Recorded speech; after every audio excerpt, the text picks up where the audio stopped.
Bueno, estimados, ustedes ya lo conocen al doctor Cornaglia, ya ha estado con nosotros en otros encuentros, y la idea del trabajo de la clase hoy es hacer sobre el recorrido histórico, como habíamos mencionado, del concepto de neurosis desde Freud a la actualidad, y un poco también teníamos la intención de tomarnos un minuto en recuerdo de nuestra compañera Delita, digamos, en nuestra señal del dolor que nos produce su partida, y también de los otros colegas que sabemos que en esto de la pandemia también han compartido. Teníamos esa intención con el doc, así que invitamos a todos a que tengamos este momento, ¿verdad?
Bien, doc, si le parece, iniciamos la clase.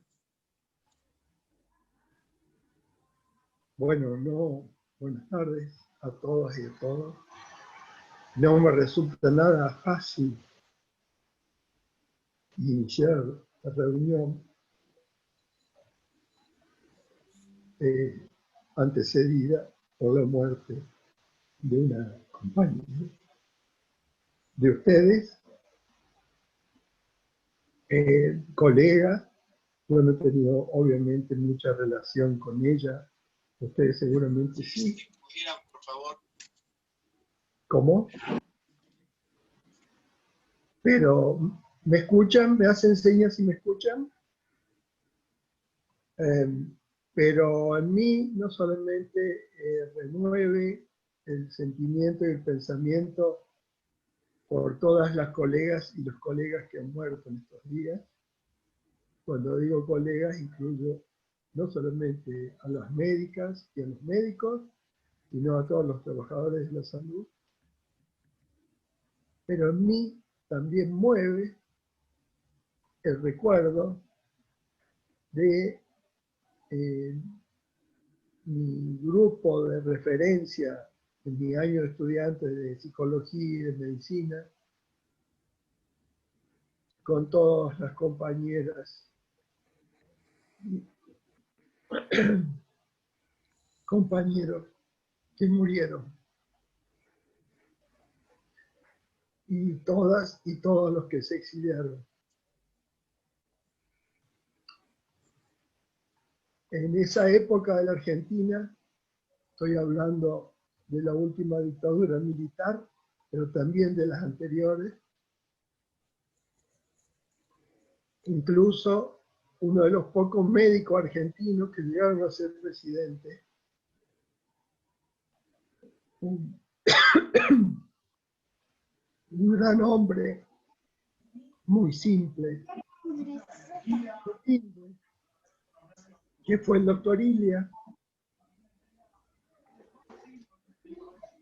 Fue destituido también tras 2 años de gobierno. También viví esa época. Y con la noche, los bastones largos, por esa época fue desapareciendo el mejor desarrollo de la psiquiatría argentina. Los grandes maestros de la psiquiatría argentina, en su mayor parte, migraron de la Argentina. La mayor parte nunca más volvió. Eso dejó rastros muy grandes en la historia de nuestra psiquiatría. Nos faltaron 2 generaciones de maestros.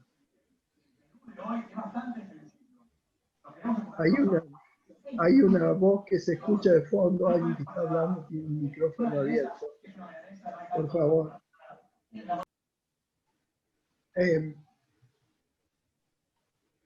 Gran parte de lo que yo les he compartido en el texto referido a la neurosis, a los conceptos, a la psicopatología y el método histórico crítico, en lo que hace a los autores argentinos, fue realizado por esa maravillosa generación de psiquiatras argentinos, algunos de los cuales fueron mis maestros,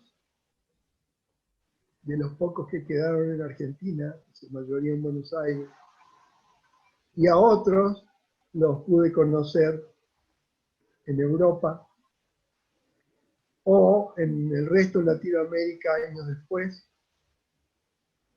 Por ejemplo, uno de los grandes maestros de la psiquiatría y la epidemiología argentina, el doctor Tarnopolsky, lo pude conocer en Londres en 1982, cuando él era el jefe del departamento de psiquiatría del Instituto de Psiquiatría de Inglaterra. Al profesor Mauricio Nobel,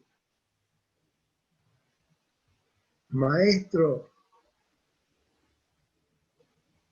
de la psiquiatría infanto-juvenil argentina, lo conocí en la Universidad de Campinas, en Brasil, ya de alrededor de 80 años. Mauricio tuvo la gran disposición y gesto para después venir a Córdoba a darnos unos cursos. Él con Arminda Verasturi y con la doctora Seufer construyeron la psiquiatría clínica infantil argentina. Y así, bueno, pude ir conociendo por distintas circunstancias esos grandes maestros, de los cuales quedan muy pocos, muy pocos.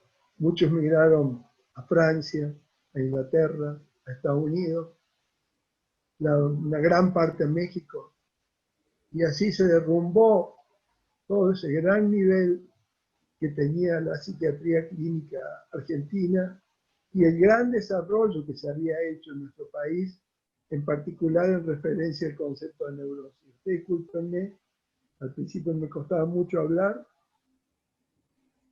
por esta circunstancia del fallecimiento de la compañera y por todo lo que eso mueve en mí en función de esta historia. Así que al preparar esta clase, comenzando por esa historia del concepto de neurosis, me fueron acompañando todas estas imágenes de tantos años de trabajo. Yo comencé a conocer el concepto de neurosis en la Facultad de Psicología en el año 72, y a partir de ahí pude comenzar a conocer el concepto psicoanalítico de neurosis. Y fueron años muy fructíferos de estudio de toda la obra de Freud y su concepto de neurosis,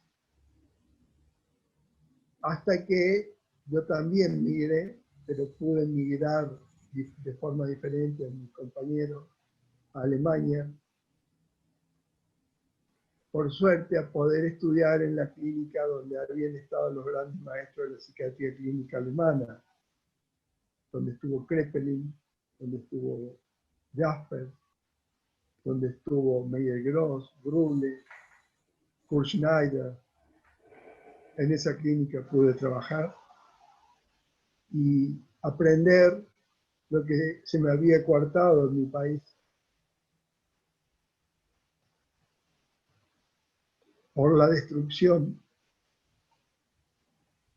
de esa maravillosa escuela de psiquiatría argentina y de psicoanálisis. Ahí también pude conocer a un gran maestro de la psiquiatría alemana, psicoanalista, el único alemán discípulo directo de Lacan, el único que estuvo en los seminarios de Lacan, el profesor Hermann Lang. Y ahí pude, en todo ese grupo dirigido por el profesor Jan Sárik, discípulo de Kurt Schneider, que era el director de la clínica en ese momento, ahí pude entender cómo se articulaba sin ningún problema los conceptos de la psiquiatría clínica con los conceptos del psicoanálisis. Y cómo mis colegas trabajaban de una manera muy coordinada con esos conceptos y se respetaban los diferentes puntos de vista. Pero también al mismo tiempo, hasta ahí yo conocía casi únicamente el concepto psicoanalítico de neurosis, que estudié durante unos 8 años en aquel entonces. Recién ahí pude comenzar a conocer los conceptos cognitivos comportamentales y los conceptos sistémicos, referidos en parte al tema de la neurosis, aunque estas escuelas no suelen utilizar el concepto de neurosis. Antes de continuar, yo quisiera preguntarle a ustedes qué intereses particulares tienen respecto a nuestro tema de hoy. Quienes quieran plantearlo, les agradezco para poder ser lo más pertinente posible, porque de todas maneras ustedes van a tener todo el material. Yo quisiera partir ahora de los intereses de ustedes en particular respecto a estos temas. Así que los escucho, cierro mi micrófono y con gusto las escucho y los escucho.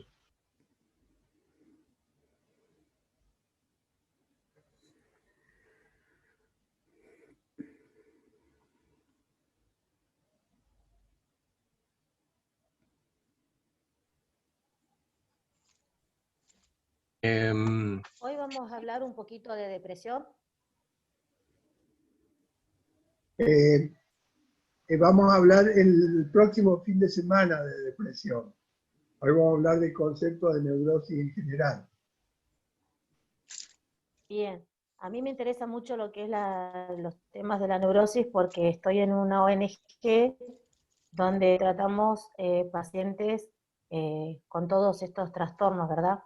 Y estoy en ACUCADES, que hacemos prevención en suicidio.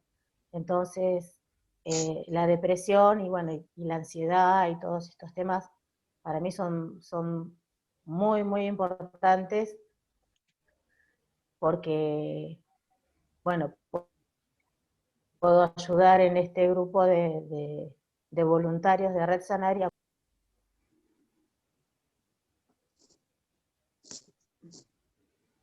Cristina, lo que vos decís es sumamente interesante y vale para la introducción. Si ustedes se fijan en uno de los, no sé si tienen todos disponibles los PowerPoint que le envió Carlos Garrido, hay uno que hace referencia, yo les voy comentando, después lo pueden ver, hay uno que hace referencia a la clasificación actual de los trastornos mentales, que es la clasificación de la Organización Mundial de la Salud, lo que es la CIE, Clasificación Internacional de Enfermedades, en la versión 11, no sé si ustedes la conocen, casi con seguridad que conocen la versión 10, no sé si conocen la 11. En la 11, como van a ver en ese PowerPoint referido a la Clasificación Internacional de las Enfermedades, ha sido totalmente excluido el concepto de neurosis. No existe más en la clasificación 11 el concepto de neurosis. Después de 120 años aproximadamente de conceptualización del concepto de neurosis, ha sido totalmente excluido de la nueva clasificación. Sí figuraba en parte en la clasificación 10 de la Organización Mundial de la Salud, no así en el DSM-4. Pero cuando se editó la clasificación 10 de la OMS, creo que la conocen todas y todos ustedes. Cuando se editó esa clasificación por el año 1990 y algo, había ocurrido un hecho que yo pude llegar a conocerlo en boca de que en ese momento era el director del departamento de salud mental de la OMS en Ginebra, un colega psiquiatra italiano. Él me comentó la presión que estaban haciendo los colegas de la APA, Asociación Psiquiátrica Americana, porque está la APA Argentina, que es la Asociación Psicoanalítica Argentina. En este caso eran los colegas norteamericanos los que habían producido el DSM-4 y que querían simplemente que la clasificación 10 se atuviera en un todo al DSM-4. Es decir, en otros términos, que lo único que hiciera la OMS era editar la clasificación 10 con todo el contenido del DSM-4. Me contaba que era terrible la presión que hacían, pero parece ser que los colegas que no estaban muy de acuerdo con esa vertiente de la psiquiatría estadounidense pudieron vencer y en definitiva no se sometieron al DSM-4. No ha ocurrido así con la edición actual de la clasificación internacional de las enfermedades, la 11. Si ustedes ven el capítulo, ahí tienen en el PowerPoint dedicado a la CI-11, ICD-11, van a ver que directamente los colegas que han trabajado en esta versión 11, en el capítulo de los trastornos mentales, se han atenido totalmente al DSM-5. Este es un grave problema, a mi juicio, un grave problema psicopatológico. En este sentido, también lo van a ver donde yo hago consideraciones críticas, en un Power donde están las consideraciones críticas referidas a la clasificación 11 y a la 10, así como indirectamente al DSM-4 y 5. Esos manuales carecen de todo sustento científico. Y el único sustento que tienen es un sustento ideológico de concepción del mundo y creencial del grupo dominante de psiquiatras de Estados Unidos.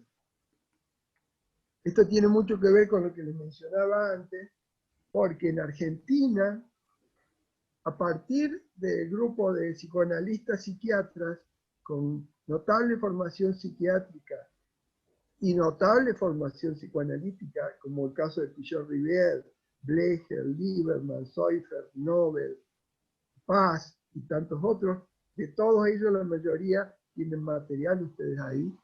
Ellos manejaban muy bien los dos conceptos, lo de la psiquiatría clásica y lo del psicoanálisis, y podían ensamblarlos de una manera muy fructífera. Los textos que ellos elaboraron son muy superiores conceptualmente y lógicamente a los DSM y en la clasificación 10 y 11.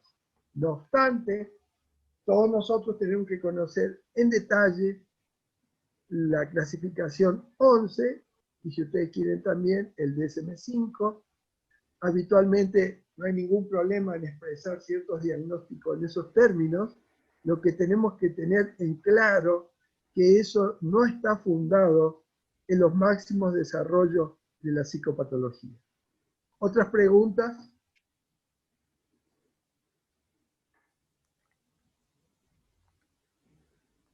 Hola. Doc, Ah, perdón, Mario. no, no, A mí me interesa de la neurosis principalmente cuáles serían las mejores formas de tratar a cada paciente, ¿no? Porque las neurosis son un montón y enfocar en ese sentido es lo que más me interesaría.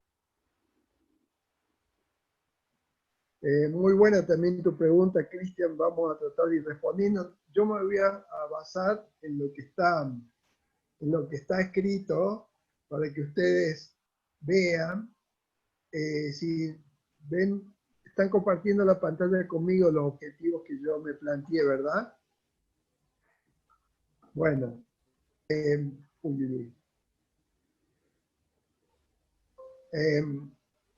objetivo, ustedes lo están viendo ahí cuáles son, ¿no es cierto? Presentar el desarrollo histórico del concepto de neurosis en la psicopatología, describir cuál es el trasfondo teórico sobre el cual se edificaron esos conceptos y presentar esquemas básicos de sus respectivos trasfondos teóricos y metodológicos. Esto quiere decir que no hay un único concepto de neurosis, hay múltiples conceptos de neurosis.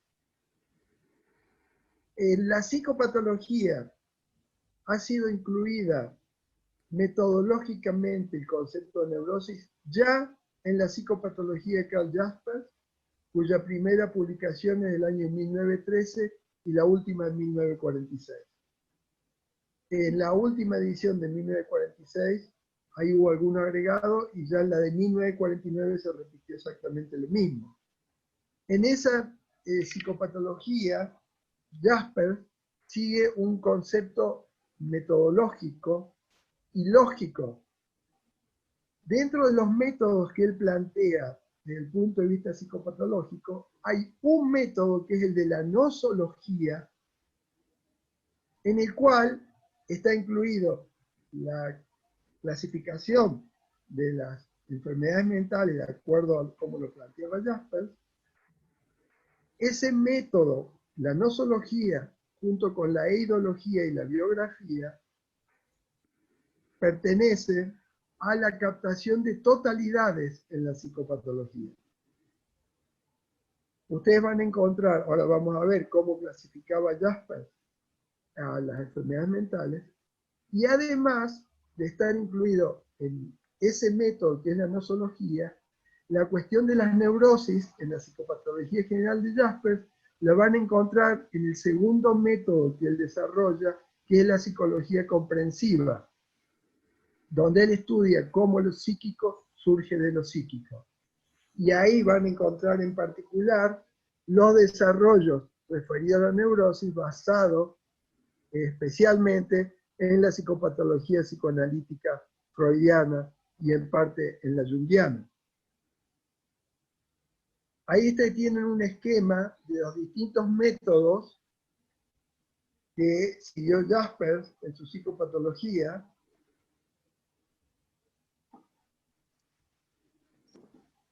Él los divide en dos grupos de métodos, los métodos técnicos y los métodos lógicos concretos de la prevención e investigación.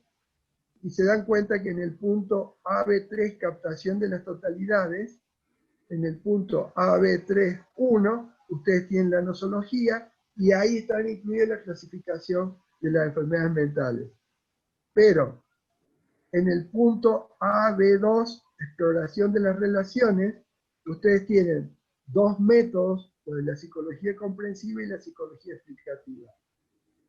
Cuando hablamos fundamentalmente de neurosis, desde el punto de vista histórico que se ha desarrollado sobre todo a partir del psicoanálisis, Jaspers la incluye dentro del método de la psicología comprensiva. Es decir, comprendemos cómo de algo psíquico surge algo psíquico. Vamos al concepto psicoanalítico. Ejemplo, cómo a partir del complejo de Edipo se desarrollan las psiconeurosis y dentro de la psiconeurosis las neurosis de transferencia. Es decir, la histeria con sus dos formas, la histeria de angustia y la histeria de conversión, la neurosis obsesiva y la fobia. ¿Qué planteaba Freud respecto a las neurosis? Para Freud, las neurosis estaban relacionadas con el desarrollo de la vida de un ser humano y en particular con el desarrollo de la libido y el desarrollo del aparato psíquico. De ahí que en un texto que les sugiero que lo tengan, hasta acá estoy mencionando la psicopatología general de Jaspers, estoy haciendo referencia a lecciones introductorias al psicoanálisis de Freud, que ahora vamos a ver rápidamente, y al diccionario de psicoanálisis de Laplanche y Pontalis. El diccionario de psicoanálisis de Laplanche y Pontalis define las neurosis de la siguiente manera: como una afección psicógena cuyos síntomas, solo tienen en los powers, ya vamos a llegar ahí, cuyos síntomas son la expresión simbólica de un conflicto psíquico cuyas raíces alcanzan la infancia del sujeto, y estos síntomas son la expresión de un conflicto entre el deseo y la defensa. Como ustedes pueden captar, se trata totalmente de conceptos psicológicos. En el concepto freudiano, la mayor parte de la determinación, el concepto de sobredeterminación es otro notable concepto del psicoanálisis, la mayor parte de la determinación de las neurosis, en particular de la psiconeurosis de transferencia, se explica en función de lo que Freud llama las series complementarias. Con excepción del factor predisposicional, que Freud lo considera hereditario, todas las restantes determinaciones de la génesis de la neurosis son de índole psíquico. Comenzando por el trauma en el caso del psicoanálisis está dado por el complejo de castración, de ahí que Freud plantea que hay un conflicto psíquico cuyas raíces están en la infancia del sujeto. Ese conflicto psíquico es el edípico, y durante la fase edípica, lo que Freud plantea, que las niñas y los niños tienen la angustia de castración. De acuerdo a que esa angustia de castración sea reprimida o no, van a aparecer las distintas formas de neurosis, cuando ese deseo reprimido, deseos orales, anales o fálicos, traspasan la barrera de la represión, porque la represión no se puede mantener constantemente. Entonces así van a surgir los síntomas, como consecuencia de la ruptura de la represión. Si predomina el deseo y el síntoma es un sustituto, se da fundamentalmente en el síntoma neurótico lo que Freud llama la histeria de conversión y la histeria de angustia o la fobia. Si predomina, por el contrario, la defensa en la forma de una formación reactiva, se va a dar lo que Freud llama la neurosis obsesiva. Pero generalmente todo síntoma neurótico, dice Freud, es un compromiso, como dijimos antes, entre el deseo y la defensa. Bueno, eso, así dicho muy rápidamente, es el concepto básico de neurosis que está en el texto de Freud. Ahí lo pueden ver ustedes, del año 1916-1917. Un segundito que voy a prender la luz. Doc, ¿le puedo hacer una pregunta? Sí, cómo no. Soy Leandro, pero estoy sin cámara por falta de señal. Cuando ahí habla del deseo, ¿se podría tomar igual al concepto de la pulsión, como la pulsión desde el ello, ese deseo, o es un concepto psicoanalítico distinto? Muy buena pregunta, Leandro. Muy buena pregunta, muy pertinente. Vamos a ver. Freud dice que la pulsión es un concepto límite entre lo somático y lo psíquico. El deseo es la representación psíquica de la pulsión. La pulsión tiene 4 componentes: la fuente, el objeto, el fin y la representación. La representación psíquica de la pulsión, a su vez, tiene 2 componentes. Uno, el representante representativo, y otro, que es el representante de palabra o el representante de cosa, y por el otro lado el quantum de afecto. Ese quantum de afecto y ese representante representativo en la forma de la palabra o en la forma de una representación sin palabra, eso es lo que se denomina deseo desde el punto de vista psicoanalítico. Mientras que la pulsión está ubicada entre el cuerpo y el aparato psíquico. El deseo para Freud pertenece estrictamente al aparato psíquico. No hay duda que después de Freud, quien más desarrolló ese concepto de deseo en otro sentido es Lacan, a mi juicio. No el único, ¿no?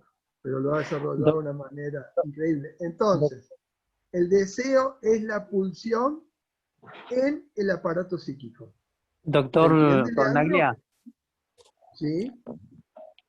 Martín, estoy de guardia, por eso no tengo la cámara prendida.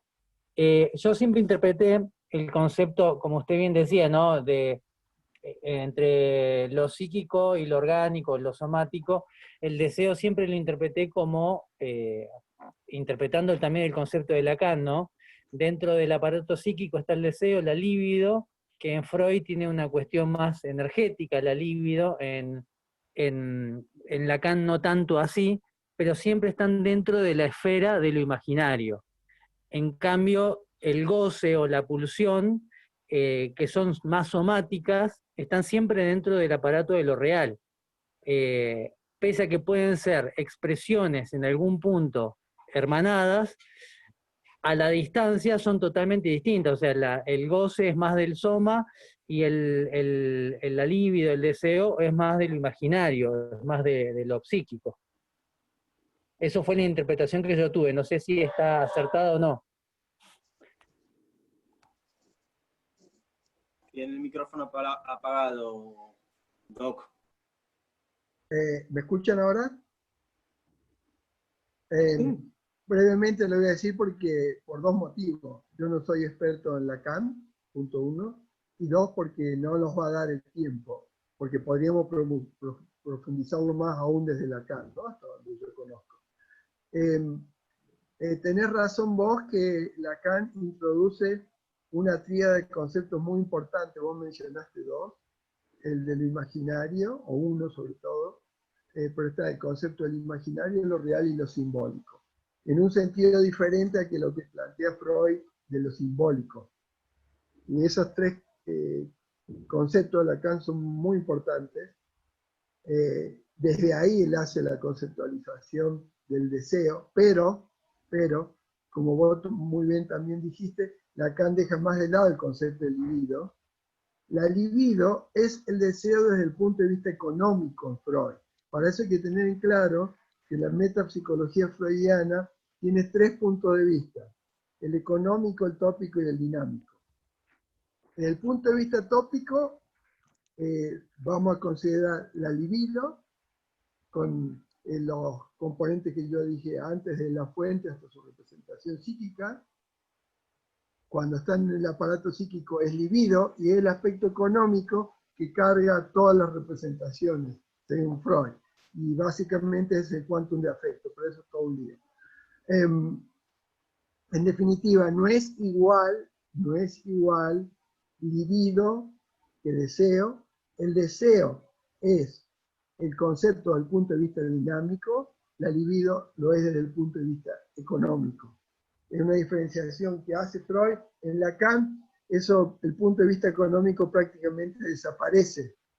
Ese concepto del punto de vista económico lo desarrolla sobre todo Wilhelm Reich, otro discípulo de Freud. Pero vamos a dejar ahí, me va a permitir que no pueda aclarar todo eso por los motivos que dije antes, y quisiera avanzar en tratar de captar cómo entendía Freud la teoría general de las neurosis, si me permitís. ¿Quién era que había hablado recién? De la pregunta era yo. Y anteriormente creo que era Leonardo. Víctor. Leandro, sí.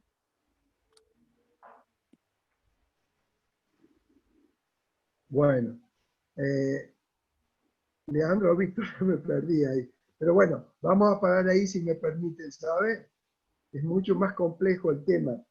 Es decir, ustedes piensen, más o menos para estudiar psicoanálisis, sin contar un análisis personal, necesitan unos 10 años más o menos. Entonces, me van a permitir que sea muy resumido, y que vayamos sí a la teoría general de la neurosis de Freud en lecciones introductorias del psicoanálisis. Esas lecciones introductorias las hace él en 1916-17 en vivo, y la primera parte está destinada a los actos fallidos, la segunda a los sueños, y la tercera a las neurosis. Y en la primera parte ya, en el primer capítulo ese, Freud hace referencia, no sé si usted no ha leído ese texto, pero se lo recomiendo, a la relación entre el psicoanálisis y la psiquiatría, y al hecho de si es una contradicción o no la que existe entre la psiquiatría y el psicoanálisis. Y dice Freud, ¿pero acaso constituye esto una contradicción? Nada de eso, por el contrario, el psicoanálisis y la psiquiatría se completan una a otra, hallándose en una relación semejante a la que existe entre el factor hereditario, lo que decimos antes de la predisposición, y el suceso psíquico, los cuales, lejos de excluirse, recíprocamente colaboran del modo más eficaz a la obtención del mismo resultado. No obstante esto, digamos, hay extremos que llevan al psicoanálisis que no tienen nada que ver con la psiquiatría, prácticamente como el caso de algunos lacanianos, y por otro lado, aquellos que permiten una buena relación entre uno y otro. Dice, una contradicción, dice Freud, entre estos dos órdenes de estudio es inconcebible. La anatomía, y pone un ejemplo, constituye hoy la base de la medicina científica, hoy ya diríamos, hoy no. Hoy tenemos que empezar por un lado por el estudio del genoma y por otro lado por el estudio de la sociedad. Dice, pero hubo un tiempo en que la disección de cadáveres humanos, practicada con el fin de estudiar la estructura interna del cuerpo, se hallaba prohibida, del mismo modo que hoy en día se juzga casi condenable dedicarse al psicoanálisis para investigar el funcionamiento íntimo de la vida psíquica. Bueno, hoy en parte ocurre lo mismo porque ya el psicoanálisis está un tanto fuera de moda, pero entre tanto, entre esa época, el 16-17 del siglo pasado y el 1990, el psicoanálisis estaba muy de moda en casi todo el mundo occidental. Si nosotros queremos entender las neurosis desde el punto de vista psicoanalítico, mire, Freud nos plantea la necesidad de entender el sentido de los síntomas. Es decir, según este concepto, los síntomas neuróticos siempre tienen un sentido. De ahí que se trate de relaciones psíquicas como plantea Jasper. Los síntomas y las neurosis van a estar determinadas por una fijación a un trauma. No hay psiconeurosis de transferencia y neurosis en general para Freud, sino es por una fijación a un trauma infantil. Ese trauma, obviamente, queda fijado en lo inconsciente, y desde lo inconsciente va a traer componentes de la conciencia, de manera tal de que estos componentes de la conciencia y del comportamiento del sujeto van a quedar determinados por ese trauma. Como hay situaciones traumáticas que irrumpen intensamente y se puede con una capacidad económica muy voluminosa, muy intensa, entonces habitualmente es necesario que reprimamos ese tipo de, en este caso, de deseos, de componentes libidinales que pugnan por entrar inadecuadamente a la conciencia, y lo que ocurre en la represión se manifiesta en la terapéutica como resistencia. Y básicamente lo que Freud atribuye a lo reprimido son componentes de la vida sexual humana. Si esos componentes de la vida sexual humana se refieren a la fase oral y fálica, la forma de los síntomas neuróticos va a ser la forma de histeria de conversión o histeria de angustia y fobia, o si predomina la formación reactiva como defensa y las pulsiones sádico-anales, la forma neurótica va a ser la neurosis obsesiva. Por eso que hay que entender, como sigue Freud en el capítulo siguiente, el desarrollo de la libido y las organizaciones sexuales, pero también hay que entender, como sigue a continuación, con la regresión, porque obviamente un sujeto sigue su desarrollo individual, llega a distinta edad, llega un momento que se produce lo que Freud llama la frustración por un acontecimiento desencadenante de la vida adulta, porque todo este concepto que desarrolla Freud está ahí, se refiere a sujetos adultos. Entonces, se produce una regresión de la libido a las fases a las cuales había quedado fijada y reprimida.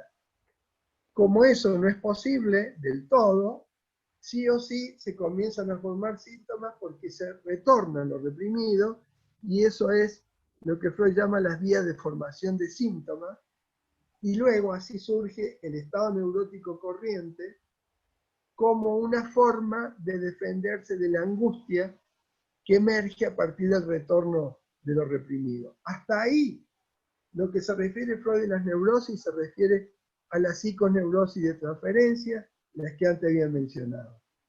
En la lección que sigue, en la 26, se refiere a la teoría de la libido y el narcisismo, y entonces él plantea que existe otro tipo de neurosis, de psiconeurosis, que son las psiconeurosis narcisistas, y acá el problema ya no es edípico, sino es preedípico, y según Freud implica una fijación al narcisismo primario, y eso trae como consecuencia algunos de los componentes de lo que hoy llamamos psicosis, en particular lo que él todavía llamaba la demencia paranoide, que luego se equipara en parte a la esquizofrenia, y en parte a lo que él llamaba ya en aquella época la melancolía, que llega a escribir un trabajo sobre la melancolía, duelo y melancolía, no así respecto a la manía, prácticamente es muy poco lo que refiere, pero plantea que en esto que él llama psicosis, en un texto neurosis, psicosis, ahí hace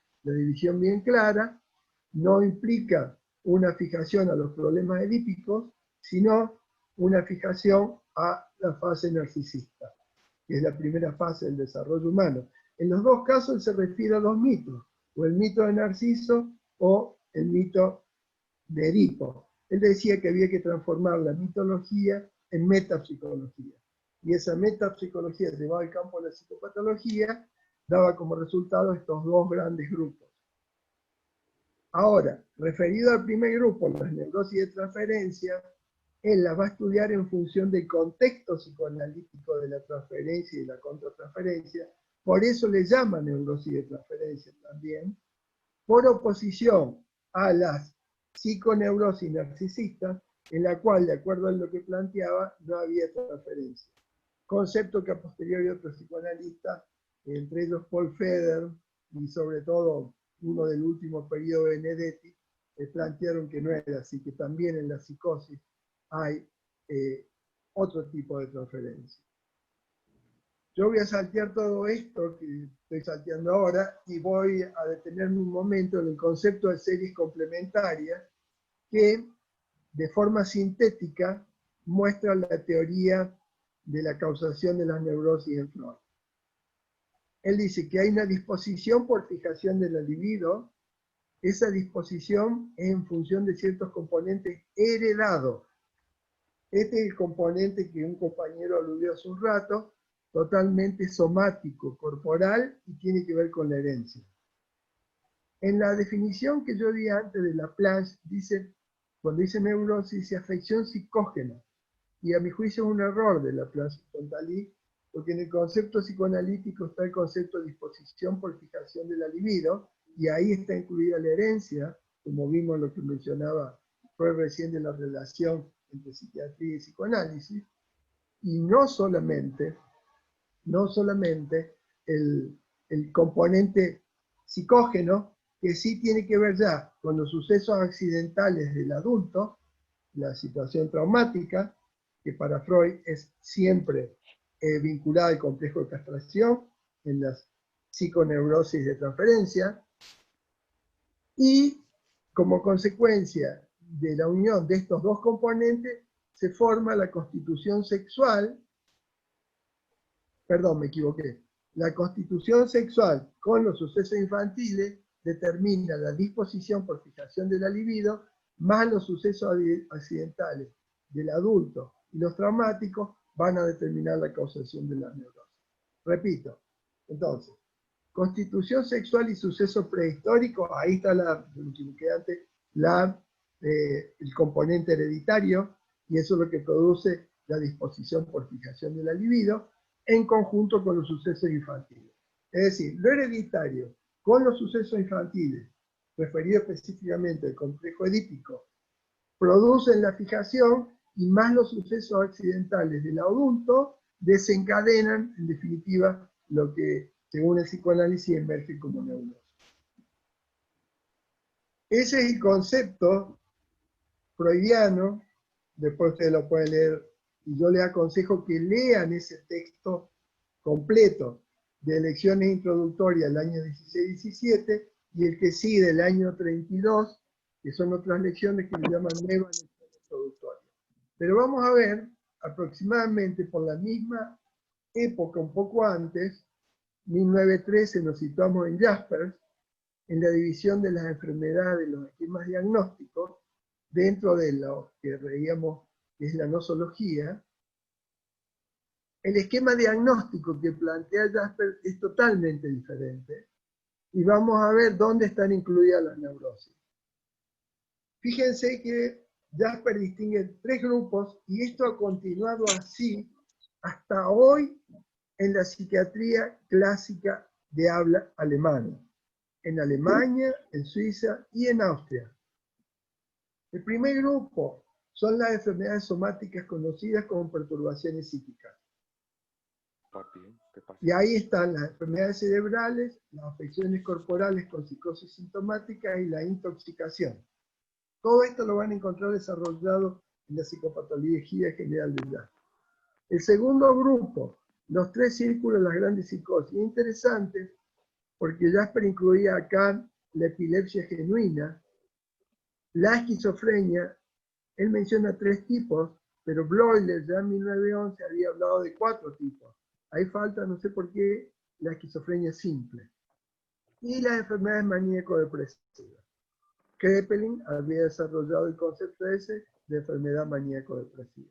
Mientras que los franceses, Falred, por ejemplo, había desarrollado el concepto de psicosis circulares, o psicosis que tenían ciertas fases en otros autores, pero el concepto de enfermedad maníaco-depresiva es un concepto de Kraepelin.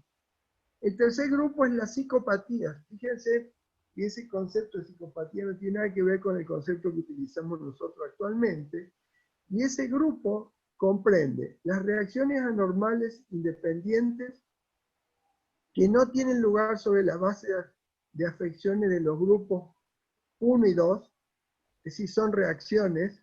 Eso lo van a ver reflejado ustedes en la clasificación 10 y en la 11. En la 10 todavía aparece el concepto de neurosis, y lo van a ver sobre todo en lo referido a las reacciones ante estrés y ante estrés postraumático.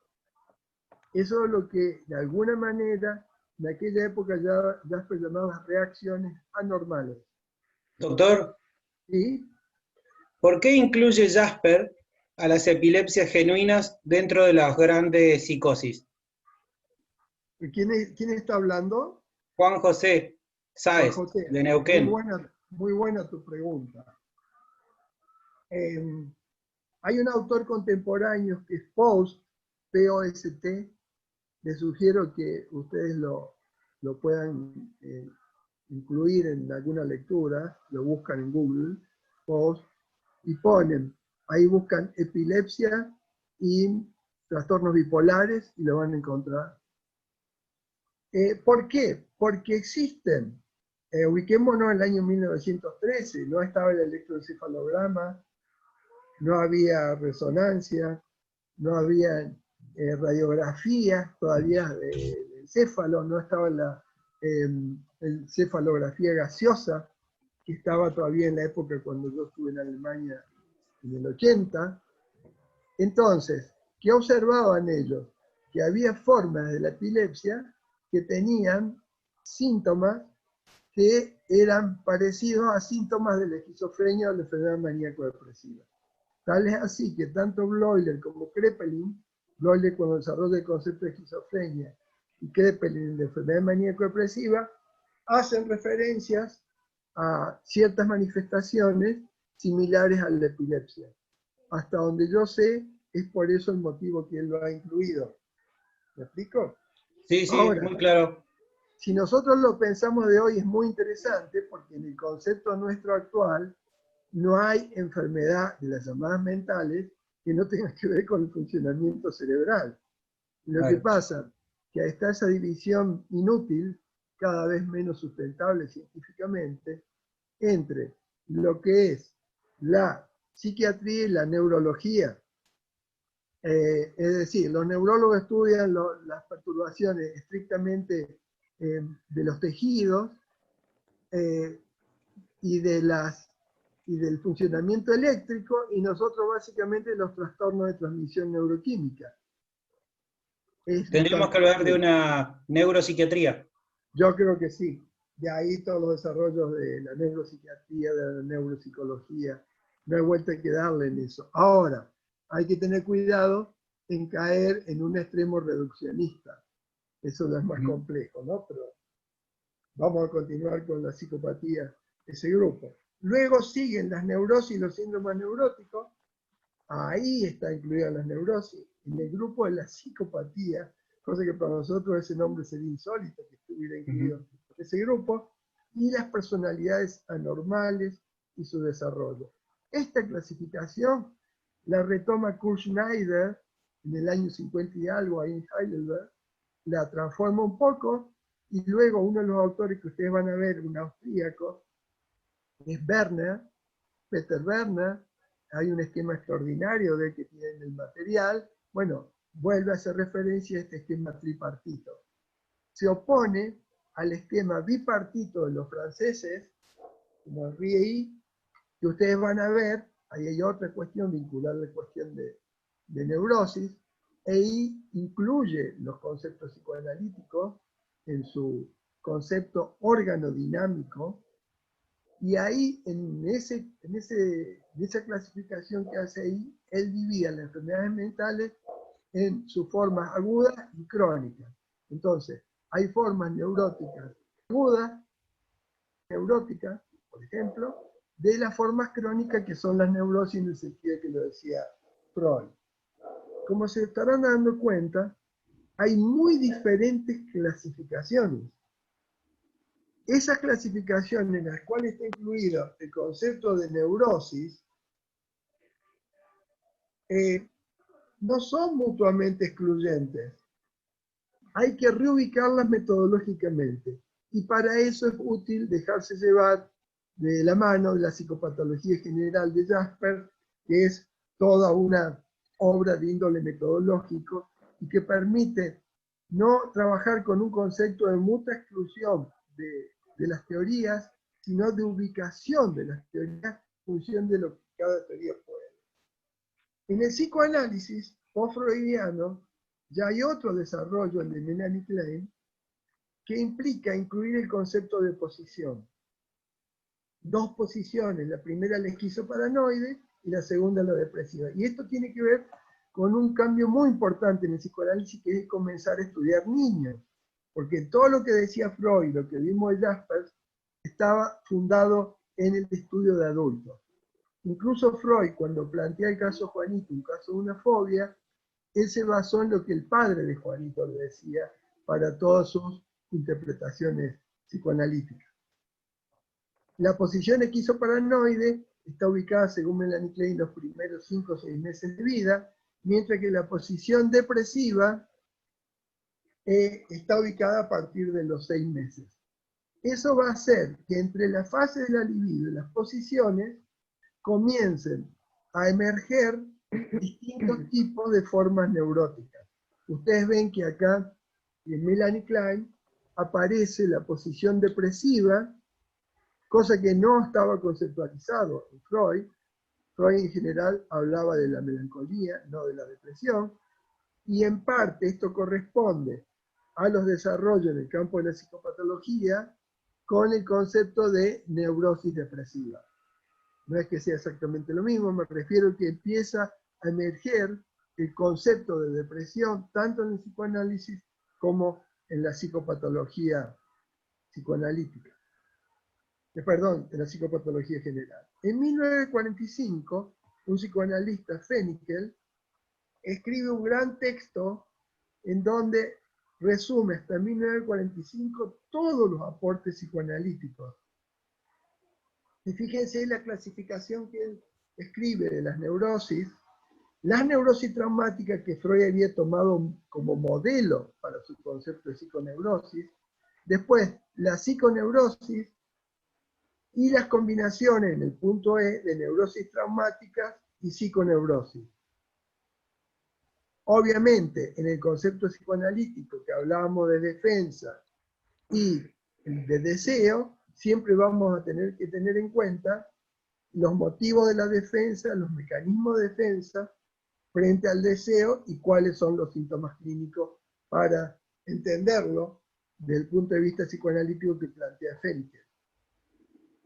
Ahora bien, Fennikel plantea dentro de la psiconeurosis los mecanismos de la formación de síntomas y las diversas neurosis, y la angustia como síntoma neurótico, y él plantea, fíjense ya diferente a Freud, la histeria de angustia, la conversión, la organoneurosis, la obsesión y la compulsión, las conversiones pregenitales, las perversiones y neurosis impulsivas, la depresión y manía y la esquizofrenia. Hay un error con Z, esquizofrenia. Fíjense cómo cambia totalmente en Fennikel el concepto de neurosis, porque está incluida ahí, ustedes dirán, la depresión, la manía y la esquizofrenia, y es porque para Freud, recuerden, la psiconeurosis era la psiconeurosis de transferencia y la narcisista. Es decir, también la melancolía y la esquizofrenia que estaban incluidas en las narcisistas estaban incluidas en Freud dentro del concepto de psiconeurosis. Nada más que una de transferencia y otra narcisista. Y luego plantea también Fennikel las elaboraciones secundarias de los síntomas, defensas ya contra los síntomas y beneficios secundarios y los trastornos del carácter. Eso tiene que ver con un concepto de Wilhelm Reich, discípulo que después deja Freud, que desarrolla el concepto de neurosis de carácter. Es cuando la neurosis es igual al carácter del sujeto. Y por último, desarrolla Otto Fennikel las combinaciones de las neurosis traumáticas con la psiconeurosis. Pichot-Rivière, el gran maestro de la psiquiatría, ¿perdón? ¿Puedo hacer una pregunta? Sí, cómo no. ¿Quién habla? Pamela. Sí, Pamela, estoy sin cámara. ¿Puedo hacerle una pregunta? Sí, respecto a la posición esquizoparanoide, del objeto se puede percibir como bueno y malo a la vez, ¿sí? Y por lo tanto hay pulsión libidinal y pulsión agresiva a la vez, más allá de entender en lo práctico, como para poder, o sea, lo entiendo a nivel conceptual, pero a nivel de ejemplo, ¿qué puede hacer la madre? ¿Cuáles son los sucesos que experimenta ese niño para que le pase eso? Con ejemplos prácticos. Un ejemplo, vamos al caso de los niños, ¿no es cierto? Porque ella se refiere en primer lugar a los niños, pero eso después fue aplicado a los adultos, obviamente, porque así como están las estructuras de cada fase, también en el concepto kleiniano está lo de la posición. Vamos a suponer en el caso de la enuresis infantil, ¿no? En el sentido psicoanalítico que lo podemos interpretar. Recuerden que los síntomas son siempre una formación de compromiso, son una transacción entre el deseo y la defensa. Aún en el caso de las formaciones reactivas, o aún en el caso de las formaciones sustitutivas, en el caso de la histeria, en el primer caso de la neurosis obsesiva. En una forma muy vulgar como ejemplo de interpretar la neurosis infantil puede ser entendida en función del erotismo uretral. Hay quienes dentro de lo que es la fase sádico-anal y la fálica, entre las dos, ubican la fase uretral. Entonces, el pis es la forma, en un cierto sentido, de amar a la madre y al mismo tiempo, voy a expresarlo de una manera coloquial y vulgar, mearla. Es decir, Sí, agredir. perdón, una forma de ataque también. Por eso digo, mearla. Ese es el ataque. ¿Se entiende, Pamela? Sí, eso, pero según la posesión que quiso para novio, supuestamente sería a muy temprana edad. Klein no decía Claro, que bueno, era en el caso, correcto. cuando es muy bebé. ¿Qué lo puede hacer? Si vos te vas, vamos ahora a poner un ejemplo del primer año de vida, ¿no? Claro. Es decir, por el primer año de vida. Por un lado, morder, realmente, ¿no? Morder el pecho de la madre en lugar de succionarlo, ¿está? Es decir, con lo cual está expresado el deseo sádico-agresivo para defenderse del ataque del pecho malo, dicho en términos kleinianos, ¿no? Por la escisión que se produce entre el pecho bueno y pecho malo, morder el pecho de la madre, pero al mismo tiempo no querer succionar. ¿Se entiende? Sí, decir, eso lo entiendo, pero estoy pensando en lo que siente, en lo que realmente desencadena. ¿Puede el niño percibir, por ejemplo, hostilidad de la madre en el momento de... Claro, es decir, según el concepto de Melanie Klein, desde ya que sí. Hola. Hola. Sí, José. Bueno, Eugenio. Con tu hijo. Según el concepto de Melanie Klein y en Argentina Almina Verasturi, claro que sí. Hoy, desde el punto de vista de la psicopatología infantil, manejamos el concepto de lo que se llama el llanto persistente en el niño, que en el caso de René Spitz, que fue el primero que trabajó de las relaciones con la madre y la forma psicopatológica en el primer año de vida, eso lo encuentra en el primer año de vida del niño, hoy es considerado lo que se llama el llanto persistente en el niño, en íntima relación a lo que ocurre con la madre. Y en el caso ya de René Spitz, que lo tienen ustedes en este esquema, en el año 40 y pico, lo voy a buscar ahora, hasta 1948, fíjense, ¿lo estás viendo, Pamela? ¿En la diapositiva? Sí. Vos preguntabas respecto a lo que hace la madre, ¿verdad?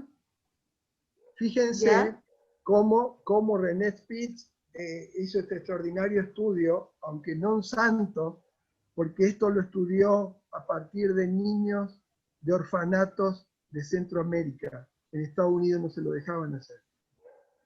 Por eso lo hizo en Centroamérica. Pero él entiende que los síntomas del niño están en relación con las actitudes maternas y los comportamientos.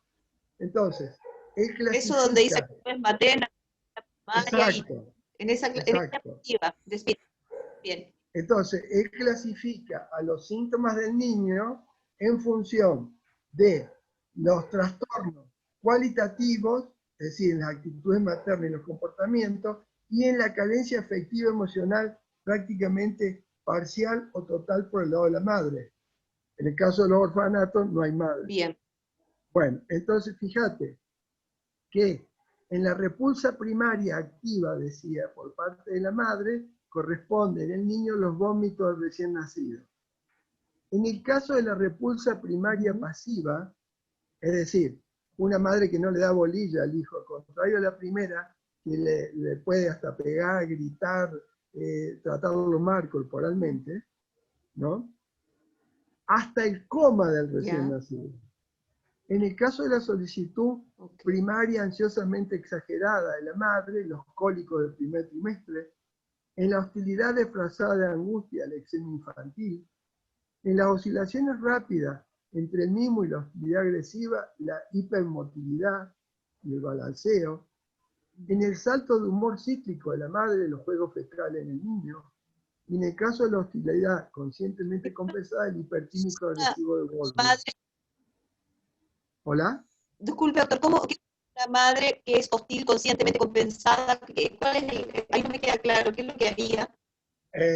¿Cuál sería? Vamos a ver, Pamela, permíteme que diga hasta acá porque si no, no vamos a terminar más. Pero tienen que ver concretamente en el hermoso libro El primer año de vida del niño de Spitz, lo ves todo desarrollado eso, ¿sabes? Para que yo pueda terminar de hablar de la carencia afectiva emocional, que es la privación emocional parcial, y ahí tenemos una forma de depresión, la más temprana que se describió desde el psicoanálisis en los niños, que es la depresión anacrítica, y la privación emocional total, donde el niño ya entra en marasmo y se muere. Esto es trágico, terrible, porque esto lo saca Spitz a partir de la observación de los orfanatos, no me acuerdo si fue en Guatemala o en Honduras. Bueno, eso, Pamela, para que vos puedas ver rápidamente un concepto. Obviamente, actualmente, eso está mucho más desarrollado, de hace más o menos unos 20 años, experimentalmente, por medio de los estudios directos de la mamá en compañía del bebé, de los primeros días de vida. Se realizan filmaciones en las mamás que tienen problemas con sus bebés, y luego se trabaja con la madre en función de las filmaciones, analizadas segmento por segmento con aparatos especiales, para luego tratar de, en un trabajo psicoeducativo y psicoterapéutico, cómo se puede ayudar a la mamá y obviamente al papá a modificar esa relación en los niños que presentan llanto persistente y que en general corresponde a varias de las formas que recién vimos de Spitz. Otras preguntas, porque ya vamos a ir terminando, hasta las 20, ¿no? Puede ser hasta las 20:30 si quiere, Doc, como estirar, ¿no? Eso depende de ustedes, yo puedo hasta las 20:30, no hay problema. ¿Qué dicen los colegas, Carlos? ¿Los alumnos qué opinan? Yo no tengo problema. Yo también. Queremos escuchar a llegar Yo a estoy de Pichón. acuerdo que continúes media hora. Bueno, de todas maneras lo tienen todo escrito esto, ¿eh? Es mucho más prolongado, pero fíjense qué interesante. Pichón Rivière, ya en la Argentina, 1939-1948, el trabajo de Spitz estaba ubicado en el medio.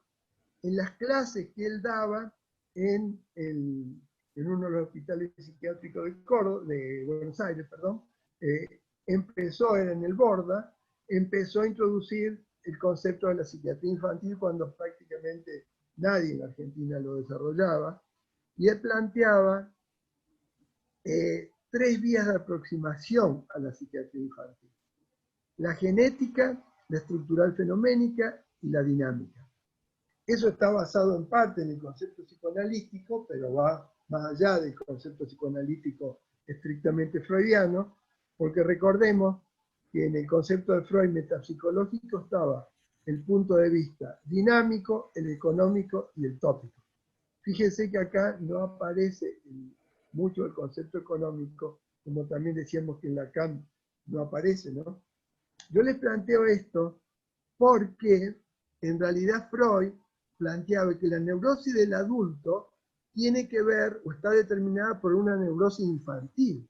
Es decir, ya Freud hablaba de una neurosis infantil que determinaba la neurosis del adulto, y él planteaba que generalmente esa neurosis infantil tenía la forma de una fobia. Esta forma de entender genética, no en el sentido de la genética como ciencia de la biología, sino en el sentido de que hay que estudiar la génesis a través del tiempo, es contemporáneo del concepto de psicología genética que desarrolla Piaget.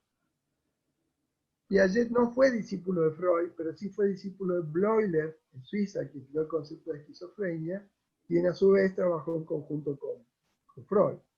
Y la escuela de Bleuler y Jung trabajaba con Bleuler, era una escuela psiquiátrica psicoanalítica.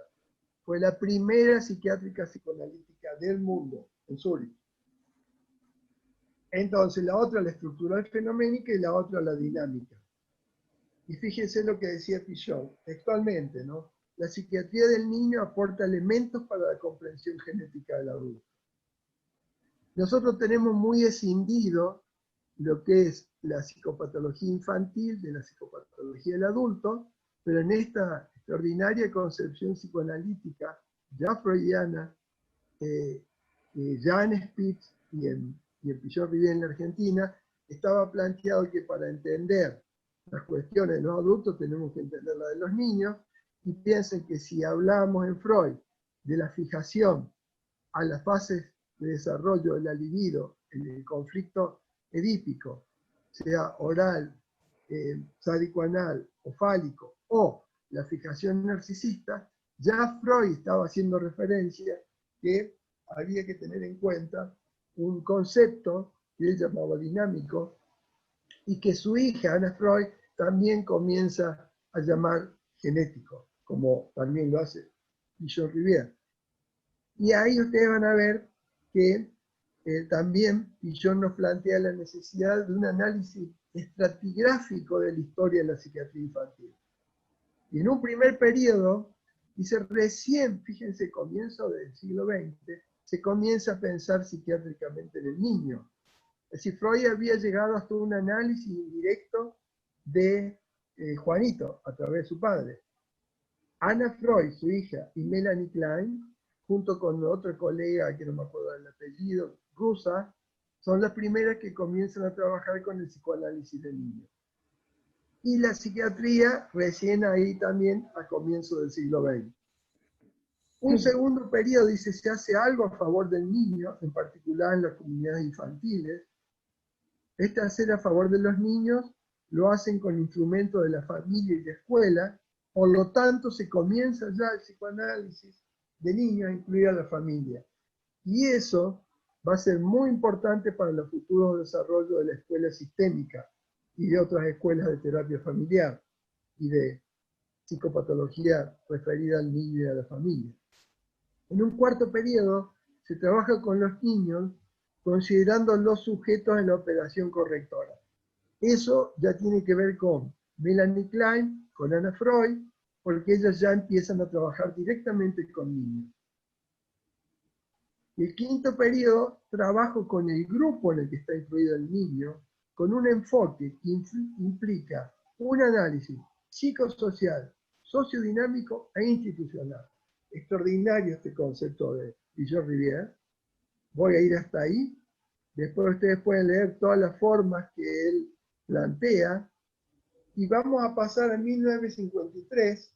Volvemos ahora a la psicopatología del adulto y al señor Bohm, que si mal no recuerdo era un sueco, que presenta un esquema de la psicopatología que es el esquema de la escuela escandinava de psicopatología.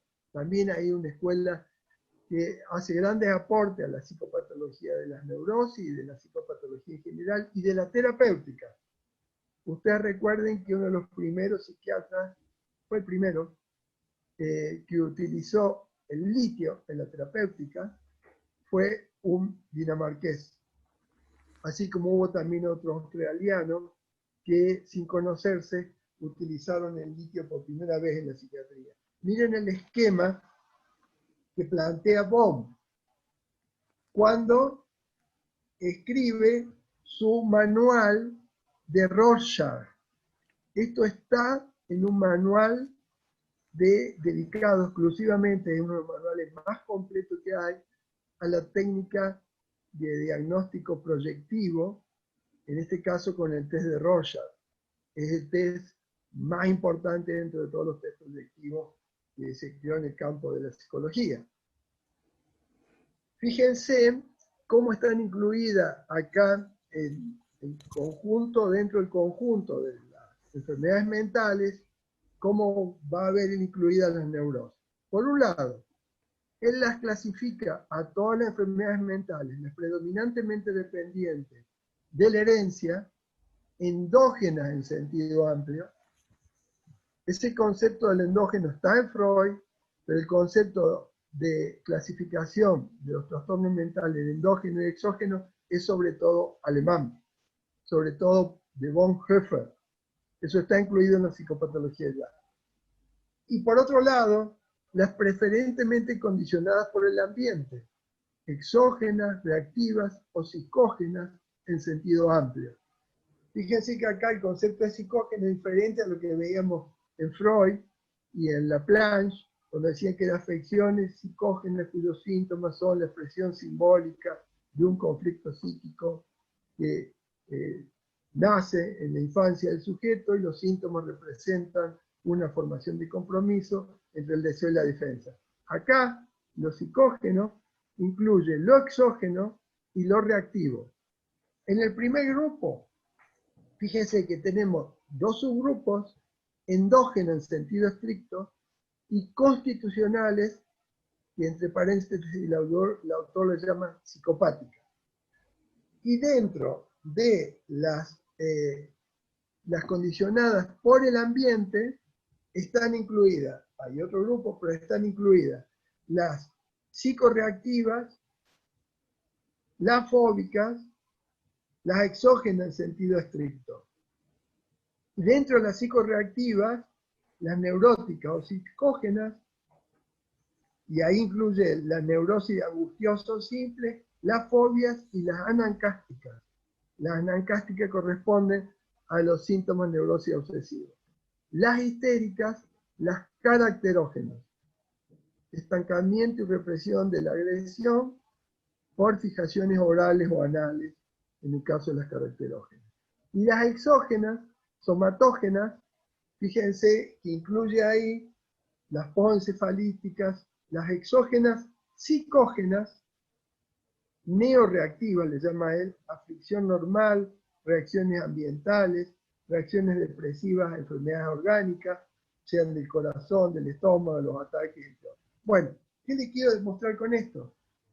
Otra clasificación en donde está incluido en otro marco el concepto de neurosis.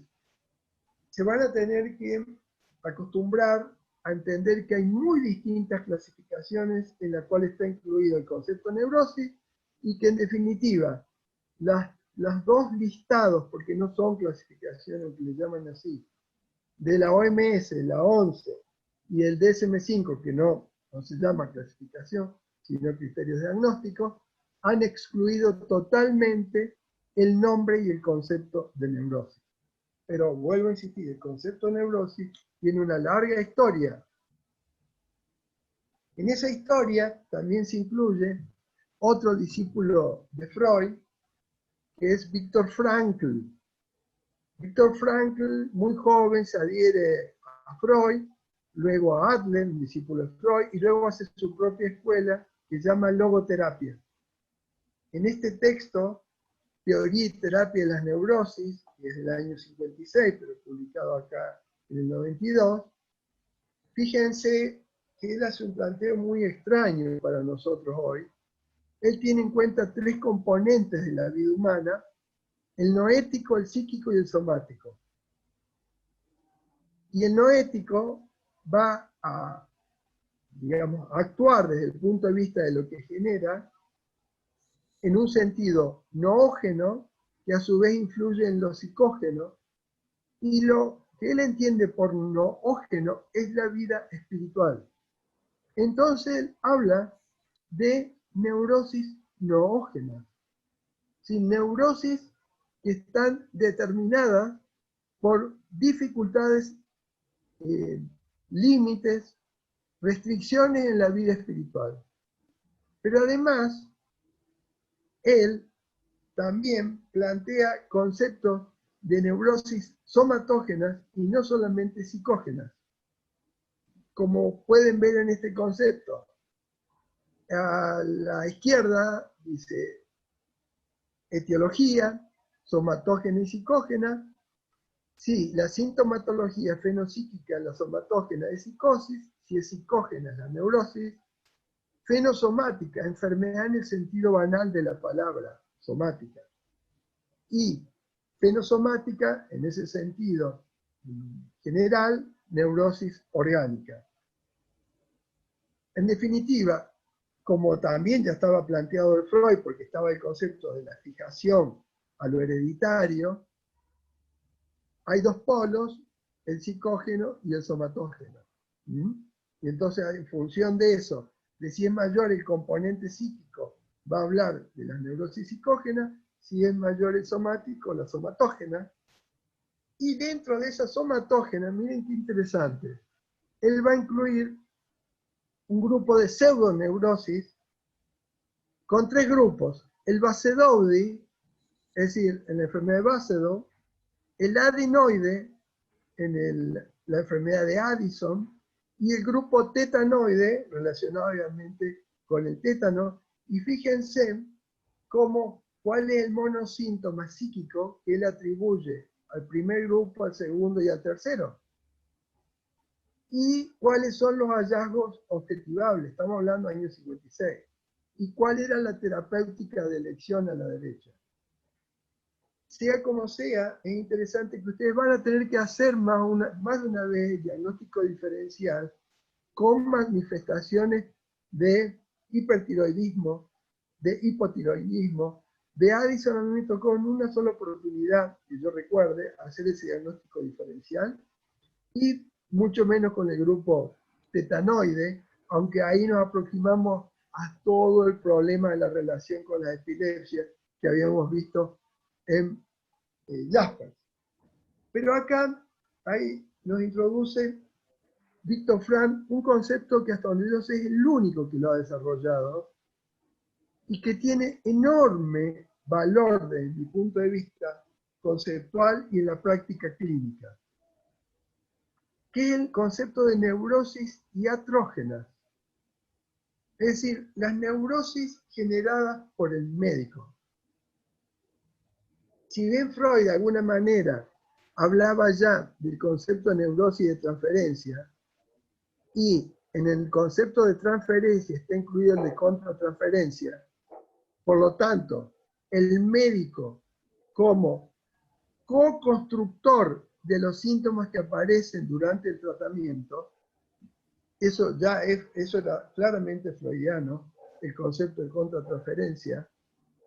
Lo interesante de este concepto, a mi juicio, de Viktor Frankl, así no lo llamó hasta donde yo sé ningún otro autor, de neurosis iatrógena, es que en el sentido de que él recién nos hablaba de neurosis determinada por cuestiones somatógenas, en este caso endógenas, en otro caso somatógeno más amplio, no endógenas, de cualquier otro tipo, hoy en día, desde mi punto de vista, ustedes van a trabajar fundamentalmente con pacientes, tanto a nivel del consultorio, en los dispensarios, en los hospitales generales, en las clínicas psiquiátricas, van a trabajar con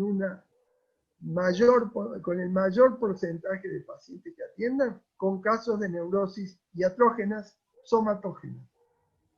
Ustedes dirán, ¿por qué digo esto?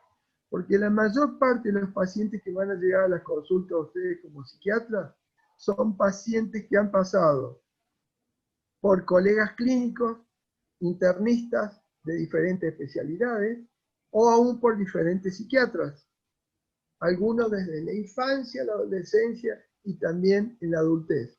Y durante todo ese derrotero, como se ha desarrollado en los últimos 70 años la psicofarmacología y la terapia con psicofármacos, cosa que prácticamente no existía, si bien de alguna manera in statu nascendi estaba presente en la época de Freud, pero nunca como en nuestra época. Y no solamente la psicofarmacología, sino la terapia farmacológica en general, y es casi lo único que aprendemos en la Facultad de Medicina. Ustedes van a recibir siempre pacientes medicados con diferentes clases de fármacos, especialmente psicofármacos, o no medicados, pero con consumo espontáneo, empezando por las bebidas alcohólicas, los cigarrillos de tabaco, los psicofármacos que se lo pasa al vecino, el amigo, el padre, la madre, las bebidas colas, las bebidas cafeínicas y todas las otras drogas ilegales, empezando por la cannabis. Ustedes no van a ver prácticamente nunca más un paciente que llegue a la consulta sin ningún fármaco previo. Preguntas hasta acá.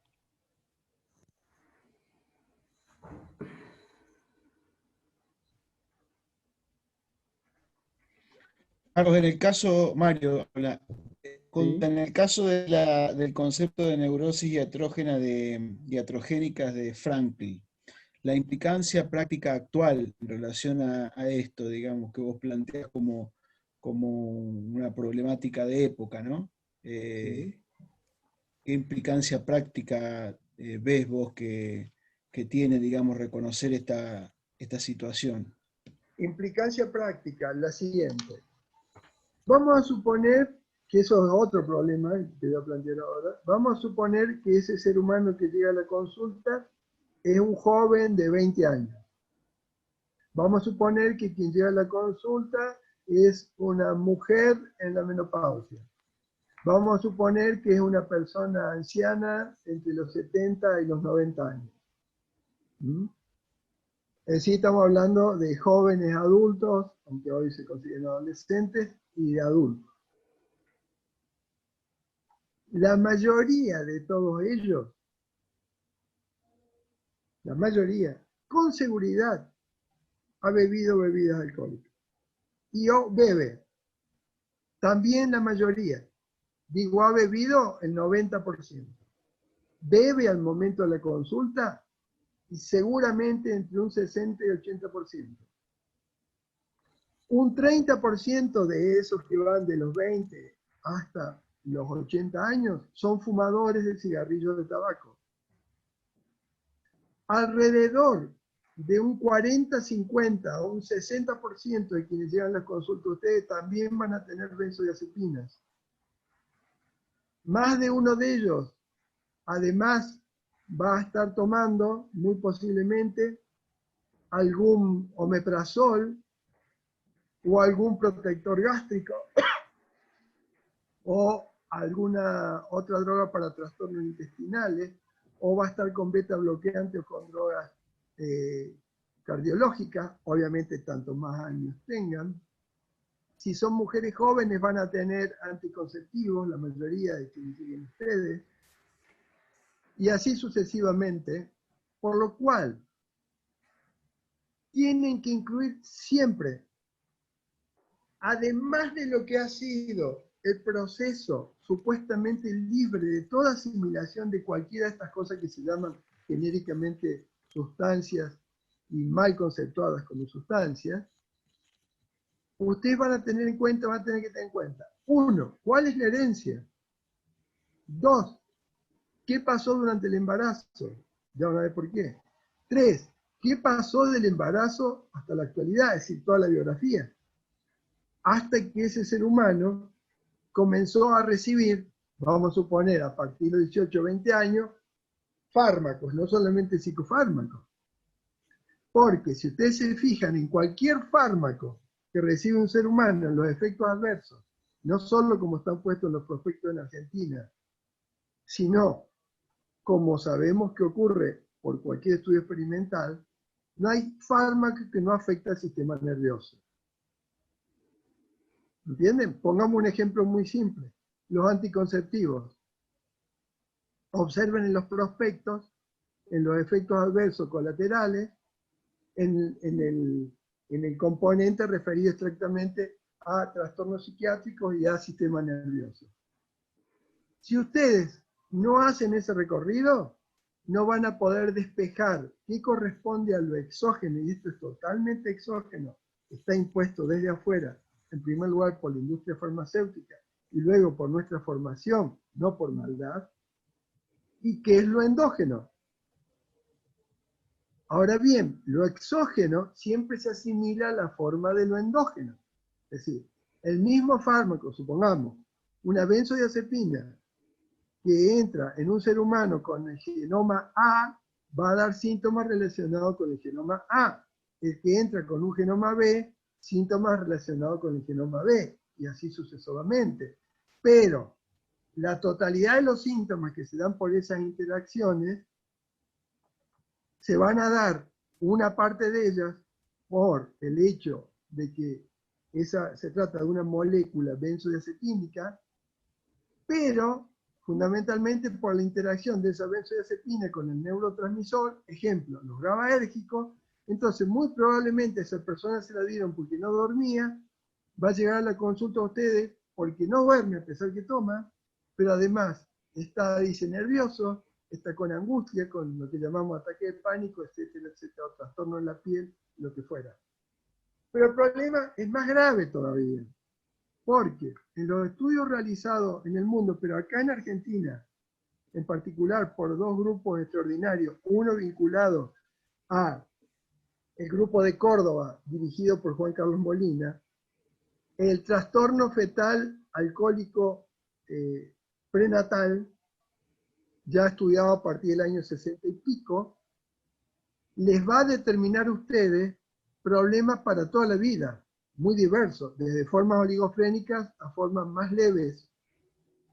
Es decir, que en los estudios epidemiológicos que se han realizado en Uruguay con un grupo argentino en mujeres embarazadas, las mujeres embarazadas hay fumadoras, tomadoras de bebida alcohólica, de benzodiazepinas, y todos ellos producen trastornos teratogénicos. Y seguimos con el cannabis y toda la droga que se le ocurra en función de lo que es lo habitual.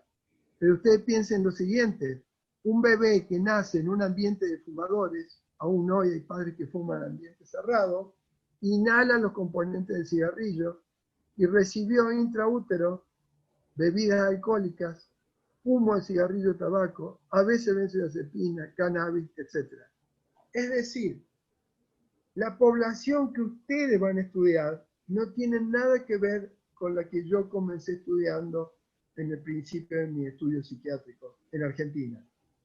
Hasta el 80 yo no había visto un solo paciente en la Argentina, en Córdoba yo trabajaba, nunca había visto en los consultorios generales, en los hospitales psiquiátricos, pacientes con cannabis, con cocaína, con heroína, con paco, nunca había visto.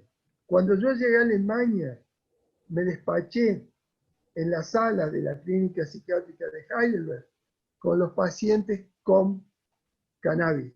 Yo nunca había visto un solo paciente con cannabis.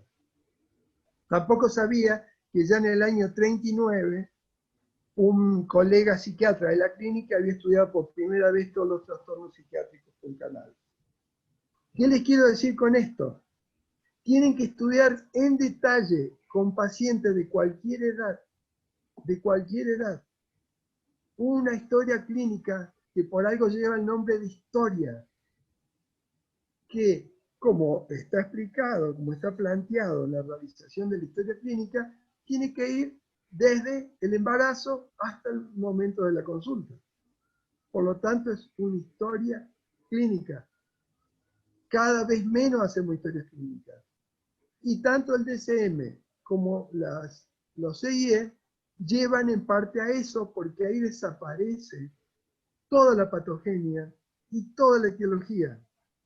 Y estudiar la patogenia y la etiología es hacer historia de ese individuo, de ese grupo familiar, de la pertenencia de ese grupo a una determinada historia de una comunidad y de una nación. ¿Por qué digo eso? Porque, por ejemplo, la cantidad de cigarrillos que se fuma en Alemania, o en Argentina, o en Estados Unidos es aproximadamente el 30% de la población fumada, de la población general adolescente y adulta fuma. Pero el consumo de benzodiazepina no tiene nada que ver en Alemania o en Suiza con Argentina. Porque en general en Alemania está prohibido, y en Suiza, que un paciente salga a la calle con benzodiazepina.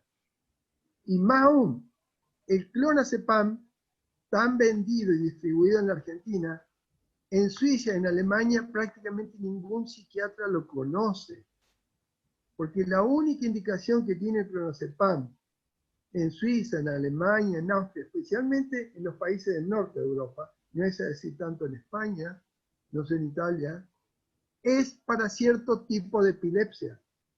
En el prospecto original de Roche de Rivotril, las únicas indicaciones son para formas graves de epilepsia, el estatus epiléptico o las mioclonías graves de los bebés incluso.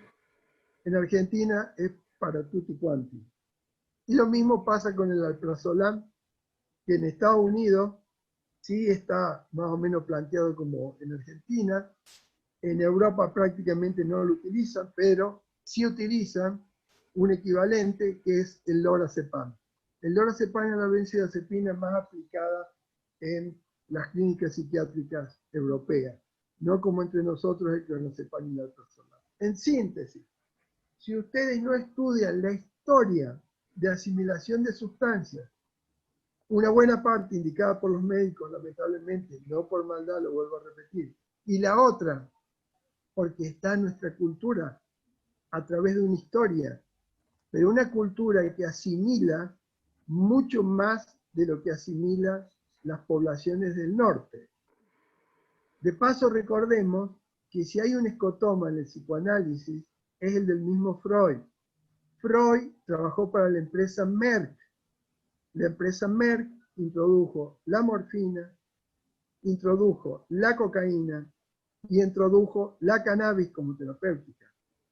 Freud fue un propagandista, un propalador y un aplicador de la cocaína porque trabajaba para Merck.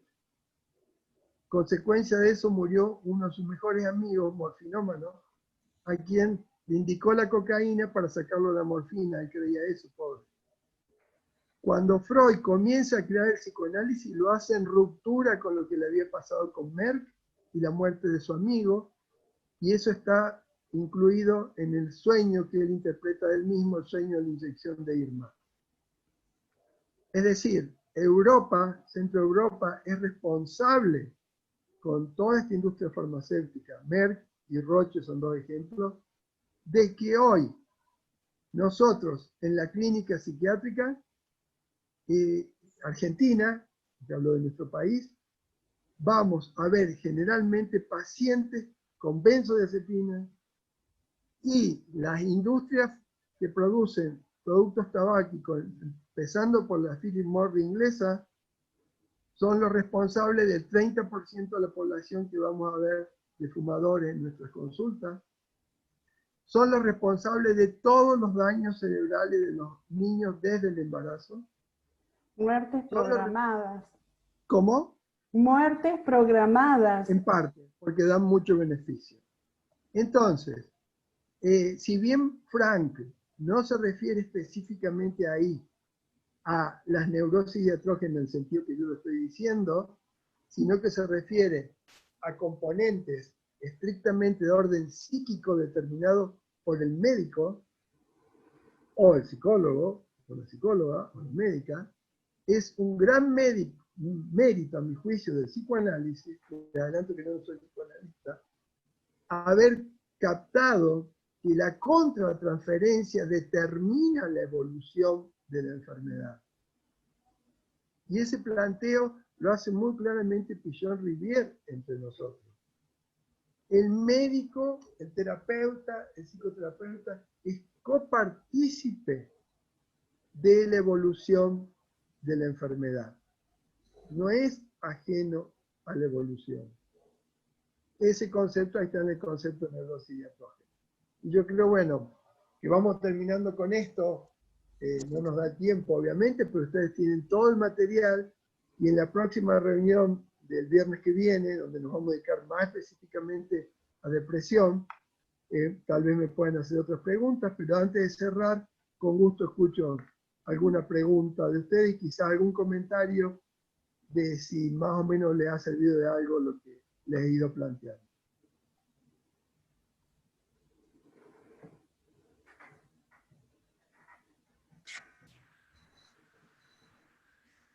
Carlos, qué interesante lo que planteas en relación a esto de la iatrogenia, poniéndolo en el lugar de que no solamente la iatrogenia es del profesional de la salud, sino toda la iatrogenia que da el medio, ¿no? Y que uno, después en la consulta, tiene que tomarlo en cuenta como para formar parte de esa contratransferencia. Exacto. Bueno, ustedes en el módulo anterior, de acuerdo a lo que me comentó el doctor Vera, pudieron ver un esquema que habíamos elaborado en Allen, no sé si recuerdan, la institución de Iatrogenia, institución terapéutica. En realidad, yo hago una corrección de ese título, incluso el título de mi tesis de doctorado. En realidad es la institución patogénica, porque no es determinada solamente por el médico. Pero en aquel entonces, estoy hablando del año 84, cuando yo comencé mi tesis doctoral, bueno, no tenían claro esa diferencia entre patogénico y iatrogénico. Entonces, como fundamentalmente la institución psiquiátrica estaba dominada por nosotros, los médicos, entonces a mí me quedó este tema de la institución diatrógena, ¿no? En realidad es patogénica, así como, bueno, en realidad puede ser ejercida no solamente por médicos, las psicólogas y los psicólogos también, y cualquier profesional de la salud, ¿no? Y también los estados generan enfermedades, como está ocurriendo ahora con la epidemia, pandemia. Ustedes van a ver en el material también algunas referencias a eso. ¿Otros comentarios o preguntas? Sí, yo tenía, doctor, una pregunta, Pamela. Quería preguntarle si conoce algún PDF que pueda recomendar, que pueda relacionar la aparición, por ejemplo, porque hay actualmente mucho déficit atencional con y sin hiperactividad, las estructuras border también. Perdón, Pamela, Pamela no se satura, si te puedes poner un poquito más lejos quizás el micrófono, porque no te entendí la pregunta. ¿Ahí sí se escucha? Ahí mejor, ¿O se sí, satura? no te pongas tan cerca. Bien. Quería preguntarle si tiene algún PDF que me pueda relacionar cómo qué tipo de fármaco puede estar provocando las patologías que son más comunes ahora, porque ahora uno encuentra mucho el famoso déficit atencional con y sin hiperactividad. También se ve mucho niño que está incluido en el espectro autista, y en los más adultos, bueno, o adolescentes, se ve mucho las estructuras border. Eso sería como lo más frecuente. Mira, Pamela, muy buena tu pregunta. Ahí lo llevé a ustedes dentro del mismo PowerPoint que estábamos leyendo hacia el final. Los diagnósticos asociados a la clase de sustancias. Quiero decirle que esto ya estaba en el DSM-4, pero lamentablemente nadie le lleva la punta. ¿La estás viendo, Pamela? No estoy viendo, se me borró la tablet donde tenía el PDF. ¿Dónde está estaba acá en el PDF que yo le estoy mostrando, está ahí incluido esto. PowerPoint. En el PowerPoint. En el PowerPoint. Ya, el mismo más al final. Está incluido esto. Ya. Y también hay otros PDF que te puedo enviar. Después va a ser cuestión que Carlos le dé mi correo, me lo mandás a un correo el pedido y yo te lo envío. Pero fíjense que ya en el DSM-4 está claramente incluido esto. Si bien este listado que pone a la izquierda el DSM es lamentable, porque pone alcohol, y no son alcohol, son muchas moléculas de alcohol. No es alcohol, son productos de bebidas alcohólicas. Lo mismo los alucinógenos, anfetamina, cafeína, ponen cualquier nombre. Realmente son un nivel lexicográfico y conceptual muy bajo. Pero fíjense cómo están todas las formas que ellos ponen, y fíjense que tenemos dependencia, abuso, intoxicación, abstinencia, delirium, por intoxicación, por abstinencia, demencia, trastorno amnésico, trastorno psicótico, trastorno de estado de ánimo, trastorno de ansiedad, disfunciones sexuales, trastorno de sueño. No hay ninguna forma de todas las formas clínicas que se estudian en la psicopatología que no pueda estar determinada también por cualquier tipo de molécula de los que se emplean no solamente en la psicofarmacología, sino en la farmacología humana. Y esto está en el DSM-4, no lo dice Carlos Fernández. Yo lo repito. pero ya está desarrollado, y de cada una de estas drogas está totalmente desarrollado de hace aproximadamente 30 años, todas las consecuencias desde la fase intrauterina hasta la vejez. Pamela. Después envíame un correo y yo te envío más material. Una última pregunta. Gracias. Sí, doctor, yo, Leonardo Tejada. Doctor, ¿qué libro usted sugeriría que tengan como un compendio de neurosis? Usted, más allá que nombró a Freud, nombró a Gasper, ¿alguna literatura en particular que usted El se pueda libro referir? más desarrollado es el de Fennikel, el que yo mencioné, de Otto Fennikel, el más voluminoso prácticamente. Bien. De los textos psicoanalíticos. Bien. ¿Está? Sí, doctor. A ver, voy a volver ahí.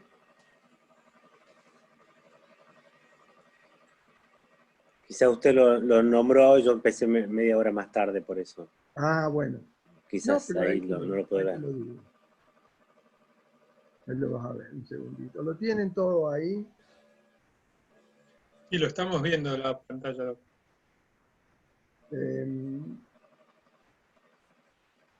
Este texto que llevo ahora, Leonardo. ¿Sí? No, perdón. Fennikel, este texto, Teoría psicoanalítica de las neurosis. Bien. Hasta esa fecha es el texto más completo. ¿Está? Sí, hay uno anterior de Nürnberg, que está incluso prologado por Freud. Es otro texto muy interesante, también sintético, pero con que empieces leyendo el texto que vimos de Freud, de Introducción al Psicoanálisis, en el capítulo de la teoría de las neurosis, con eso tenés para entretenerte un rato largo.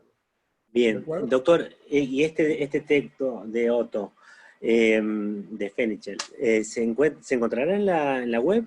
¿O? Sí, creo que sí. Mira, yo no lo he buscado, pero es posible, si lo buscas con paciencia, capaz que lo encontrás, porque es un texto muy clásico. Claro. Ahora, en Argentina hay varios. Uno, el texto de Jean Rivière, que yo les menciono.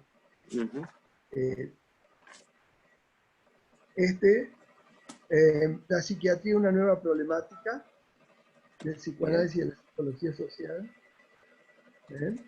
Eso lo vas a encontrar también, no sé si lo encontrás en PDF. Después está el texto de, ya les digo, otro autor argentino muy importante. Ahí está el Jean Rivière de nuevo.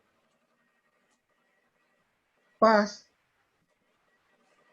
de Paz J.R. 1970. Psicopatología, sus fundamentos dinámicos. Cuando yo estaba estudiando psicología en la década del 70, estudiamos por este libro, además del de Fennikel.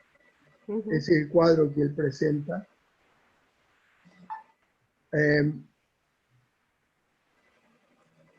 Luego el diccionario de la Planche-Pontaly, tenés para entretenerte, ese lo puedes bajar en PDF. Bien. A ver si pones diccionario de psicoanálisis de la Planche-Pontaly, lo encontrás en PDF y ahí tenés muy desarrollado prácticamente todo. El otro es este libro de Blecher, otro psicoanalista argentino, discípulo de Jean Rivière, un libro extraordinario, Psicología de la Conducta, también lo tenés en PDF. Bien. Y todo esto es Blecher. No, esto. En cuanto a un cuadro más completo de lo que es la psiquiatría alemana, este autor, Werner, y este cuadro extraordinario que ha hecho él, después lo pueden ver. Pero volviendo a Argentina, otro gran autor es Lieberman, 1983, cómo aplica la teoría de la comunicación. Es un discípulo de Jean Rivière también. Él hace algo diferente a Blecher, pero entonces tienen Jean Rivière, Paz, Blecher, Lieberman, un cuarteto argentino de lujo. Bien. Bueno, y creo que concluiríamos por hoy acá.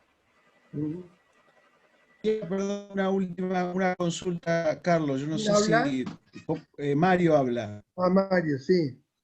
Sí, se podrá por cuestiones de organización y demás, pero me parece que podría llegar a estar interesante una clase más para que puedas terminar de desarrollar, digamos, lo de neurosis.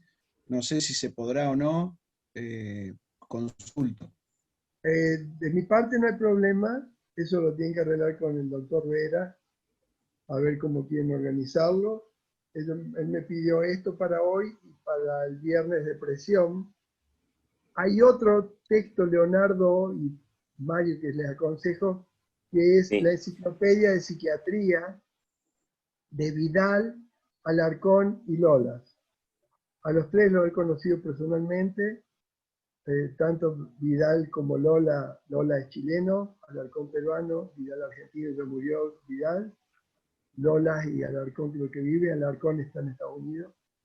Pero Vidal es un fundamento importantísimo de la psiquiatría argentina, y son 3 tomos la Enciclopedia de Psiquiatría. Ese texto no puede faltar en la biblioteca de ustedes, no creo que esté en PDF. Alarcón es un peruano extraordinario también, pero bueno, paramos acá. Después lo pueden ver tranquilo esto y hacerme preguntas. Está el concepto de continuo bipolar, que lo vamos a ver más la próxima. En fin. Tienen bien todo ordenado en el PowerPoint, en todos los PowerPoints. Si ustedes lo ven con tranquilidad, tal vez la próxima podemos retomar con preguntas de lo que surjan ahí. Yo le agradezco la atención y discúlpenme mi dificultad al principio por expresarme, pero realmente la muerte de esa colega de ustedes y compañera, y la muerte de todos nuestros colegas y del personal de salud en estos días, me parece un hecho muy desgraciado y que no tendría que ocurrir en el volumen que está ocurriendo, y si ocurre es porque hay un gran déficit en nuestro sistema de atención de la enfermedad, a partir de la terrible destrucción que se hizo a partir del 1955 con la llamada Revolución Libertadora, porque teníamos los mejores sistemas del mundo, dirigidos por Ramón Carrillo. Así que será hasta la próxima. Les agradezco mucho la atención y discúlpenme si por ahí hemos ido por diversos temas con mucha rapidez y poca profundidad. Muchas gracias.